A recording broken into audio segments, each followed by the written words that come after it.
Hello दोस्तों, स्वागत है आप सभी का अतुल्य आर्यस ऑनलाइन क्लासेस में। दोस्तों आज हम डिस्कस करने वाले हैं महाजनपद काल के कुछ ऑब्जेक्टिव क्वेश्चंस के विषय में, साथ ही साथ हम इनकी व्याख्या भी देखेंगे। दोस्तों ये वो प्रश्न है जो आपसे टेस्ट में पूछे गए थे और ये टेस्ट लिया गया था आपसे एंड्रॉयड एप्लीकेशन पर।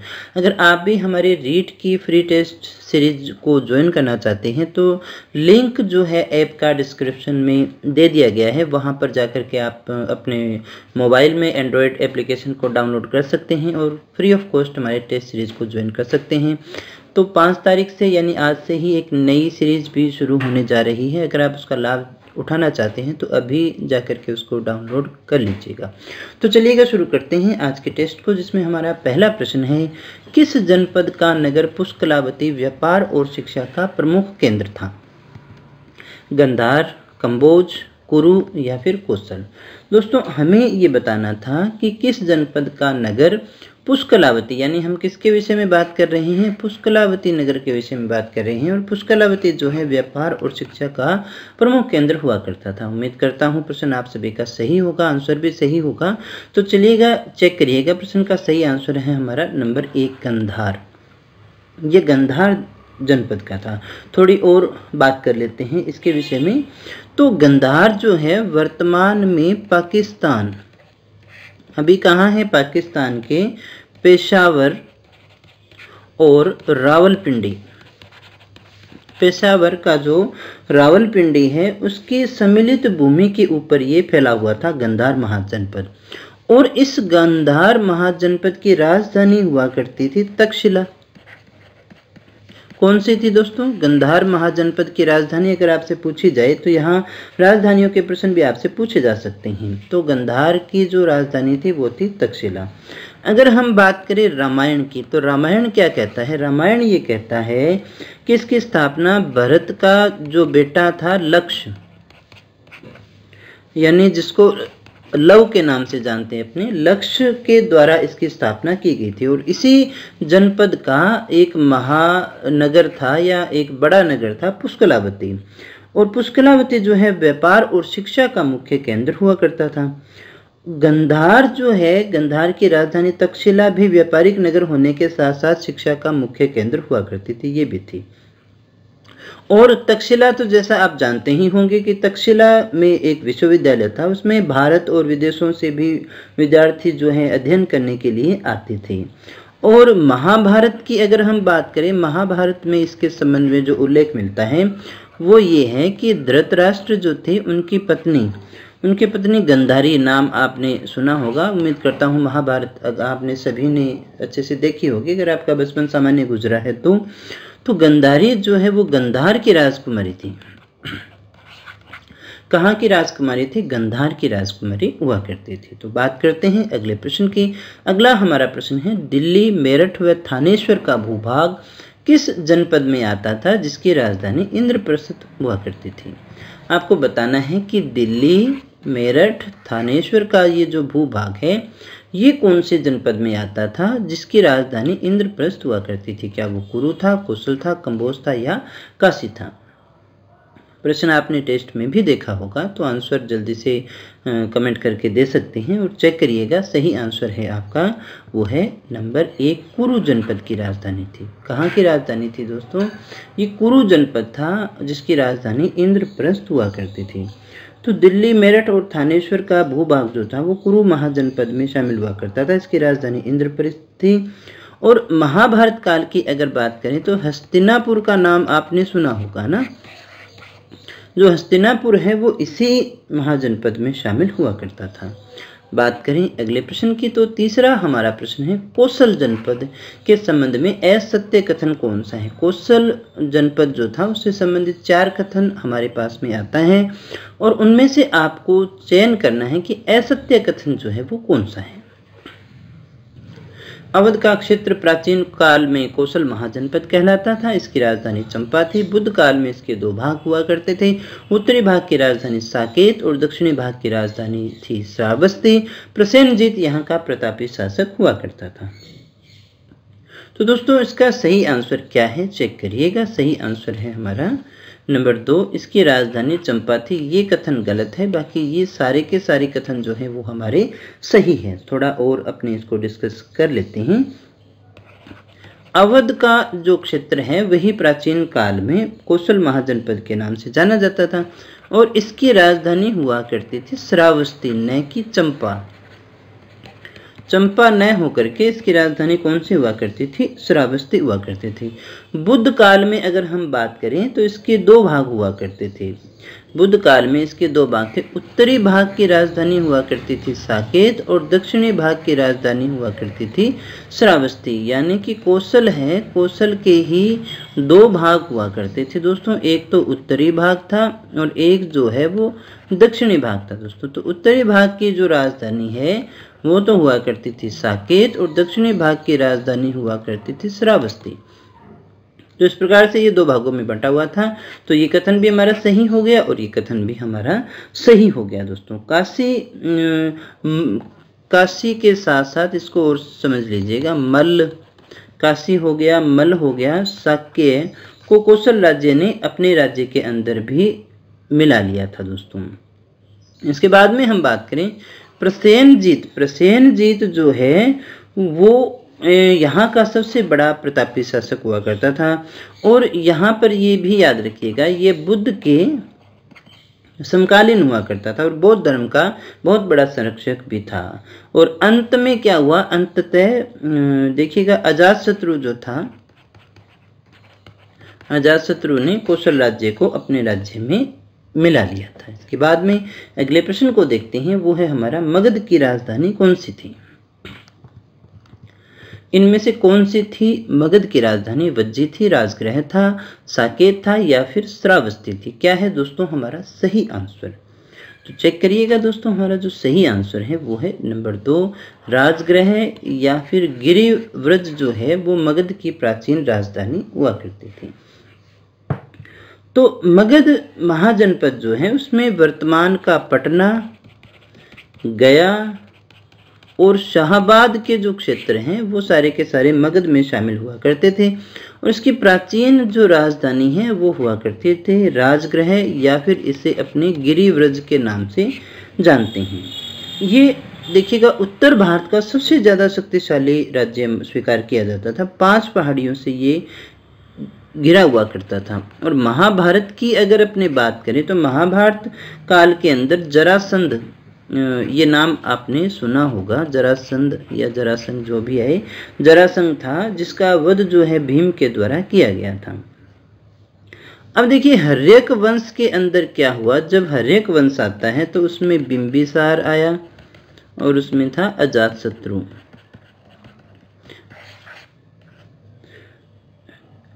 इन्होंने ही इसे जनपद के शक्तिशाली जनपद के रूप में परिवर्तित कर दिया था और कालांतर में इसकी राजधानी हो गई थी पाटलिपुत्र।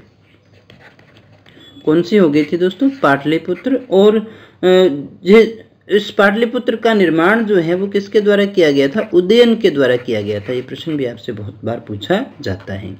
अगले प्रश्न को देखें, निम्न में से अंग जनपद के विषय में असत्य कथन कौन सा है? हमें बताना है कौन सा असत्य कथन है। अंग जनपद की राजधानी चंपा थी। चंपा की गणना 6 महानगरों में की जाती थी। इसको महानगरों कर लेना दोस्तों। यह बिहार के मुंगेर और भागलपुर का क्षेत्र था। चंपा नगर की योजना बुद्ध ने बनाई थी। क्या है हमारा सही आंसर? सही आंसर मतलब इनमें से असत्य कथन है जिसका हमें चयन करना है। तो दोस्तों सही आंसर यानी असत्य कथन है वो है नंबर 4, चंपा नगर की योजना बुद्ध ने नहीं बनाई थी। बाकी ये सारे कथन हमारे बिल्कुल सही है। तो बिहार का मुंगेर, भागलपुर का क्षेत्र जो है इसकी राजधानी जो है वो चंपा थी। ये दोनों बात हमारी सही है। ये बिहार के मुंगेर और भागलपुर का क्षेत्र था। इसकी राजधानी भी कौन सी हुआ करती थी? चंपा।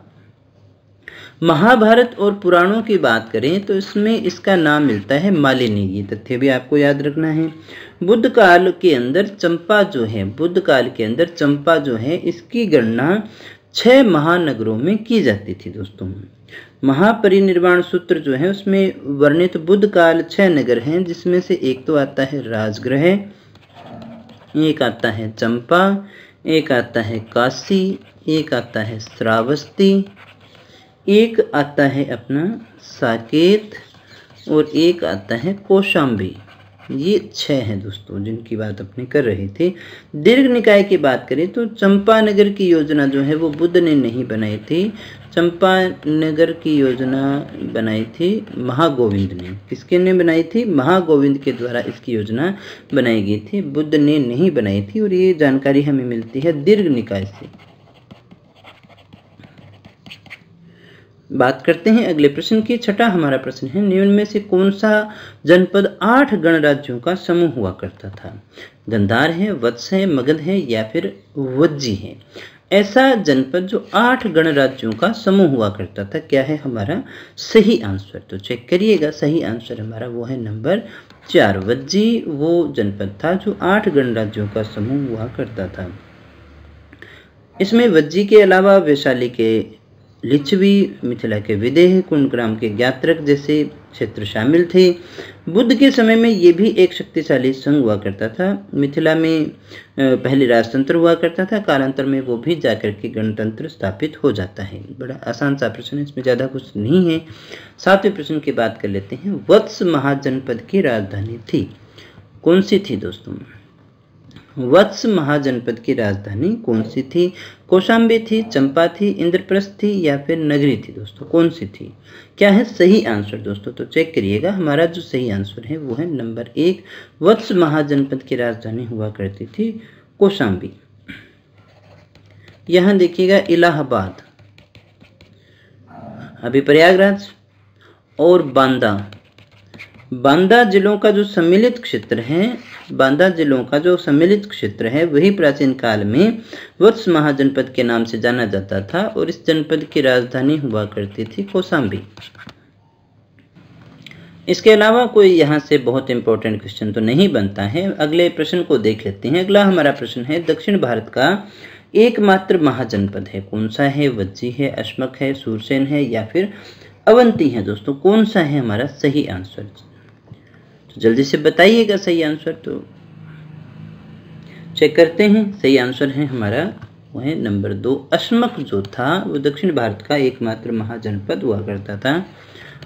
आंध्र प्रदेश की बात करें तो आंध्र प्रदेश में देखिए गोदावरी, तो गोदावरी के किनारे स्थित ये स्थान हुआ करता था और इसकी राजधानी थी पोत्तन। ये याद रखिएगा, कौन सी थी? पोत्तन। नर्मदा के नीचे यानी दक्षिण भारत का एकमात्र ये महाजनपद हुआ करता था। इक्ष्वाकु वंश के द्वारा इसकी स्थापना की गई थी। कौन सा? इक्ष्वाकु जो वंश था, राजवंश था, उसके द्वारा इसकी स्थापना की गई थी। बुद्ध काल के अंतर्गत ही अवंती जो था उसने इसे अपने राज्य में मिला लिया था। बात करते हैं अगले प्रश्न की। सूरसेन महाजनपद की राजधानी थी, ब्रज थी, मथुरा थी, उज्जैन थी या फिर वाराणसी थी? सूरसेन महाजनपद की राजधानी कौन सी थी? क्या है सही आंसर? ये सही होगा सभी का। दूसरा है आंसर हमारा मथुरा। तो आधुनिक ब्रज मंडल की अगर अपने बात करें तो वही जो है ये क्षेत्र हुआ करता था और उसकी राजधानी हुआ करती थी मथुरा।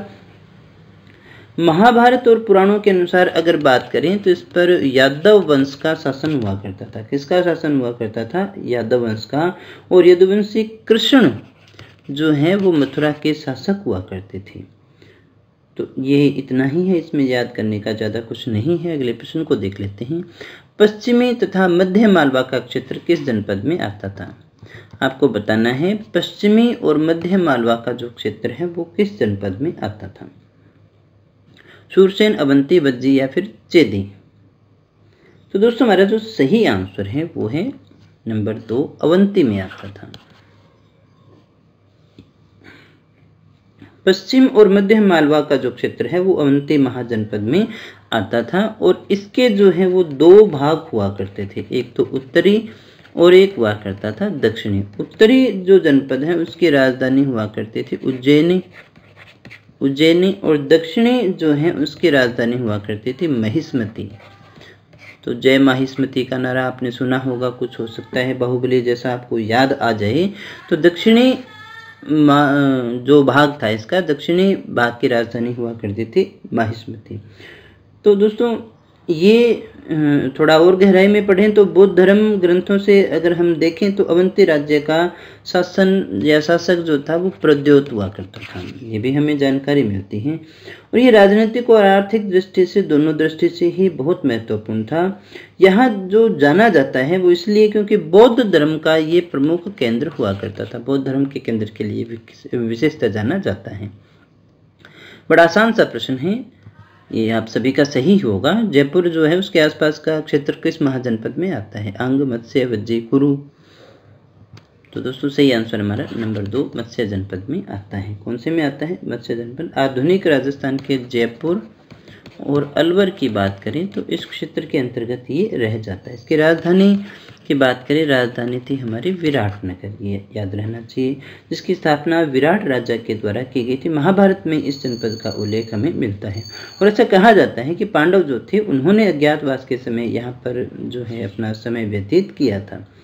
तो ये ऐसा माना जाता है कि इस राज्य का एक सेनापति था कीचक, वो काफ़ी धूर्त व्यक्ति था जिसका वध भीम के द्वारा किया गया था। और अर्जुन के पुत्र, अर्जुन का बेटा था अभिमन्यु, अभिमन्यु का विवाह जो है अर्जुन की शिष्या उत्तरा से हुआ था। परंतु बुद्ध काल तक आते आते जो है यहाँ तक जो इसका महत्व है वो काफ़ी कम हो जाता है। इसके बाद में बात करते हैं अगले प्रश्न की। चंद्रगुप्त मौर्य ने नंद वंश के किस शासक को पराजित करके मगध के राज सिंहासन पर अधिकार किया था? बिल्कुल फैक्ट का क्वेश्चन है दोस्तों, सही होना चाहिए। प्रद्रथ था, महापद्मनंद था, कालाशोक था, धनानंद था, कौन था दोस्तों? तो दोस्तों हमारे सही आंसर है वो है नंबर 4, वो था धनानंद। बात करते हैं अगले प्रश्न की। अगला हमारा प्रश्न है अशोक के शिलालेख जो हैं वो किस लिपि में लिखे गए हैं? संस्कृत, पाली, हिंदी, ब्राह्मी। ये भी डायरेक्ट फैक्ट का ही क्वेश्चन है, उम्मीद करता हूँ सभी के सही होंगे। तो सही आंसर हमारा नंबर 4। ये सारे जो शिलालेख हैं वो ब्राह्मी लिपि में लिखे गए हैं। अंगुत्तर निकाय के अनुसार भारत में कितने महाजनपद हुआ करते थे? ये प्रश्न आपको आना चाहिए, कैसे भी पूछा जा सकता है। जनपदों का उल्लेख कौन से निकाय में मिलता है? तो दोस्तों क्या है सही आंसर? चेक कर लीजिएगा। सही आंसर है हमारा वो है नंबर 3, 16 महाजनपद हुआ करते थे। 16 महाजनपद आपको याद करने हैं, वैसे तो मैं आपको पहले पढ़ा भी चुका हूँ। काशी है, कुरु है, अंग है, मगध है, वज्जी है, वज्जी के अलावा देखिए मल्ल था, चेदी है, वत्स है, कौशल है, कौशल के अलावा जो है पांचाल, पांचाल के साथ साथ आपको याद रखना है मत्स्य, सूरसेन, दक्षिण भारत के अश्मक की हमने बात की थी। इसके अलावा अवंती है, इसके अलावा गंधार है, और गंधार के साथ साथ आपको याद रखना है कंबोज। ये 16 महाजनपद थे जिनका जो उल्लेख है वो अंगुत्तर निकाय के अंतर्गत किया गया है दोस्तों। तो इनकी राजधानियां भी आपको याद होनी चाहिए, यहाँ से प्रश्न आपसे पूछा जा सकता है। अगला प्रश्न देखिए, महाजनपद काल में गणराज्यों की सबसे बड़ी संस्था कौन सी हुआ करती थी? ये आपको बताना है। महाजनपद काल में गणराज्य थे, उनका शासन संचालन के लिए सबसे बड़ी संस्था हुआ करती थी सभागार, समिति, संघ या संथागार। क्या है दोस्तों हमारा सही आंसर? तो चेक करिएगा, सही आंसर है हमारा नंबर 4, वो है संथागार। थोड़ा समझ लेते हैं। यहाँ 6ठी शताब्दी की बात हो रही है। इस समय गणराज्यों की जो राज सत्ता है वो कुलीन जो परिवार हुआ करते थे उन्हीं के हाथों में हुआ करती थी। और इन परिवारों के जो प्रतिनिधि हुआ करते थे वे सारे प्रतिनिधि ही संथागार सभा के प्रमुखों के रूप में शासन का प्रबंधन किया करते थे। संथागार जो है वो संथागार गणराज्यों की सबसे बड़ी संस्था हुआ करती थी। राज्य की जो नीति है उसके मौलिक नियमों का निर्धारण भी इसी संथागार में हुआ करता था। विशाल गणराज्यों में केंद्रीय संथागार के अलावा एक और संथागार होता था जिसे अपने प्रांतीय कहते थे। अगर देखिए गणराज्य बड़ा है तो वहाँ पर 2 मिल जाएंगे, केंद्रीय और प्रांतीय। तो आप समझ गए होंगे। तो यहाँ जनपद काल के अंदर गणराज्यों की जो सत्ता थी वो मूलतः कुलीन परिवारों के हाथ में होती थी। इन्हीं के प्रतिनिधि जो हुआ करते थे वो संथागार में बैठते थे और नियम कानूनों का निर्माण किया करते थे। तो संथागार जो है सबसे बड़ी संस्था हुआ करती थी।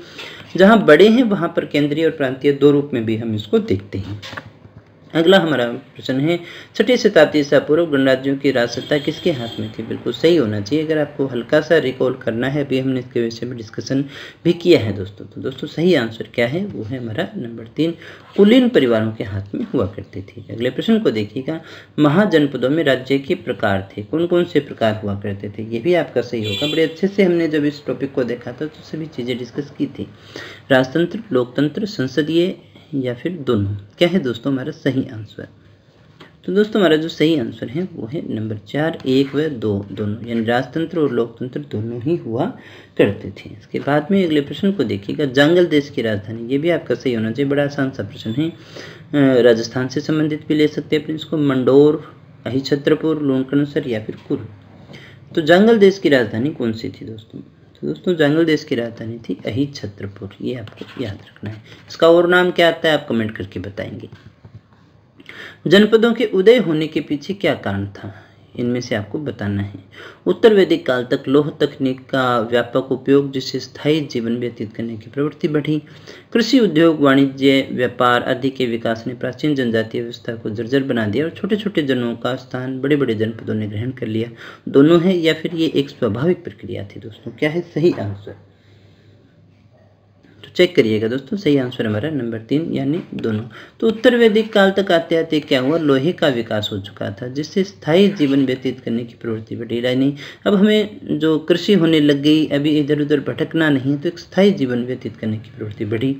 अब एग्रीकल्चर आया, एक्सेस भी होने लगा, उद्योग, व्यापार, वाणिज्य सब कुछ आने लगा।